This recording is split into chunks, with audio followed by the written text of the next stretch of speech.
Hello friends, welcome to my channel. இன்றைக்கி நம்ம ஆச்சியில் panipuri kit பற்றியான ரிவ்யூ வீடியோ தான் பார்க்க போகிறோம். இது ஆல்ரெடி பண்ணோன்னு நினச்ச வீடியோ. ஸோ இந்த கிட்டில் வந்து பார்த்திங்கன்னா பானிபூரி அந்த இது mint chutney, tamarind chutney, seasoning இருக்குது. பின்னாடி செய்முறையும் கொடுத்துருக்காங்க. 155 கிராமு 49 ருபீஸு.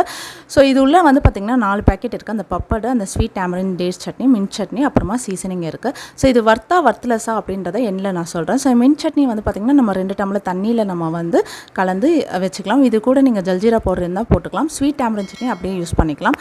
ஸோ ஒரு உருளைக்கிழங்கு வேக வச்சு எடுத்துக்கோங்க. அதுலேயே வந்து பொடியாக நறுக்கின வெங்காயமாக ஆட் பண்ணிக்கோங்க. இது நம்மளே தனியாக செஞ்சுக்கணும். ஸோ எனக்கு தெரிஞ்சு வீட்டில் செய்கிறது எவ்வளோ பெஸ்ட்டுன்னு தான் நான் சொல்லுவேன். அது மேலே சீசனிங் போட்டு இந்த மசாலா ரெடி பண்ணி வச்சுக்கோங்க. ஸோ இந்த பானிபூரி இதை வந்து நம்ம எண்ணெயிலையும் வந்து பொரிச்சு எடுத்துக்கலாம். ஸோ நான் ரிவ்யூ வந்து பார்த்திங்கன்னா 6/10 சொல்லுவேன். டேஸ்ட் வைஸ் ஓகே, ஆனால் நம்ம வீட்டில் செய்கிறத விட இது கொஞ்சம் இது தான்.